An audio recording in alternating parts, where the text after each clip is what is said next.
ನನ್ನ ಹೆಸರು ಶ್ರೀನಿವಾಸ್ ಅಂತ ಹೇಳಿ. ನಾವು ವಿಜಯನಗರ 4ನೇ ಅಂತ ಬಸವನಗುಡಿ ಹಿಂದೆ ನೈಸರ್ಗಿಕವಾಗಿ ವಿನ್ಯಾಸಗೊಂಡ ಗುಡ್ಡ ಇದೆ. ಆ ಗುಡ್ಡದಲ್ಲಿ ನಮ್ಮ ಪೂರ್ವಜರು ಪೂರ್ವ ಕಾಲದಿಂದಲೂ ಮುತ್ತುರಾಯ ಆಂಜನೇಯ ಸ್ವಾಮಿ ಅಂತೇಳಿ ಪೂಜೆ ಹಾಗೂ ಜಾತ್ರೆಗಳನ್ನ ನಡೆಸ್ಕೊಂಡು ಬರ್ತಾ ಇರ್ತಾರೆ. ಕಾಲಕ್ರಮೇಣ ಅದು ಈ ಪ್ಲೇಗು ಕಾಲರ ಬಂದಂತ ಕಾಲದಲ್ಲಿ ಅದು ನಿಂತೋಗಿರ್ತದೆ. ಅದನ್ನ ನಂತರ ಈಗ ನಾವು ಅಲ್ಲಿ ಒಂದು ದೇವಸ್ಥಾನವನ್ನ ಜೀರ್ಣೋದ್ಧಾರ ಮಾಡಿ ಪೂಜೆ ಮತ್ತೆ ಈ ಪರಿಸರ ಸಂರಕ್ಷಣೆ ಮತ್ತೆ ಈ ಸಾಮಾಜಿಕ ಕಾರ್ಯಕ್ರಮಗಳನ್ನ ನೆರವೇರಿಸ್ಕೊಂಡು ಬರ್ತಾ ಇದೀವಿ.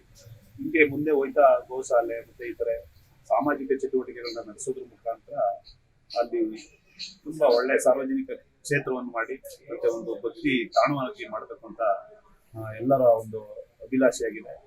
ಟ್ರಸ್ಟ್ ವತಿಯಿಂದ ಗೋಶಾಲೆ ಮತ್ತೆ ಈ ರೀತಿ ಪರಿಸರ ಸಂರಕ್ಷಣೆ ಇದನ್ನೆಲ್ಲ ಮಾಡ್ಕೊಂಡು ಬರ್ತಾ ಇದೀವಿ. ಮುಂದಿನ ದಿನಗಳಲ್ಲಿ ಭಕ್ತಾದಿಗಳಿಂದ ತುಂಬಾ ಒಳ್ಳೆ ನಮಗೆ ಒಪಿನಿಯನ್ ಸಿಗ್ತಾ ಇದೆ.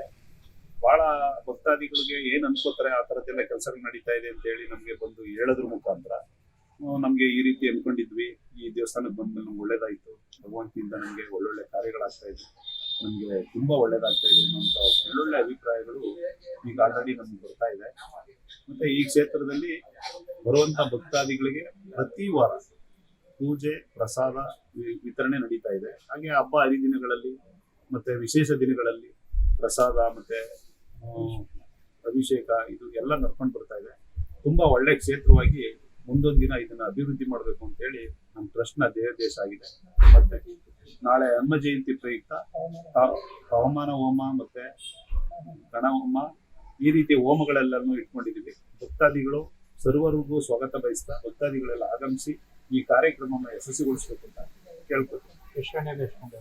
ಸರ್, ಬೆಳಿಗ್ಗೆ 8 ಗಂಟೆಯಿಂದ ರಾತ್ರಿ 8 ಗಂಟೆವರೆಗೂ ನಿರಂತರವಾಗಿ ಪೂಜೆ ಮತ್ತೆ ಪ್ರಸಾದ ವಿನಿಯೋಗ ಆಗಿದೆ. ಶ್ರೀನಿವಾಸ್, ನನ್ನ ಹೆಸರು ಶ್ರೀನಿವಾಸ್ ಅಂತ ಹೇಳಿ, ಟ್ರಸ್ಟ್ನ ಅಧ್ಯಕ್ಷರು. ಮತ್ತೆ ಖಜಾಂಚಿಯಾಗಿ ಶ್ರೀಕಾಂತ್, ಕಾರ್ಯದರ್ಶಿಯಾಗಿ ಮುಗಣ್ಣೇಗೌಡ, ಸಂಘಟನಾ ಕಾರ್ಯದರ್ಶಿ ಉಜ್ವಲ್ ಸಿಂಗ್.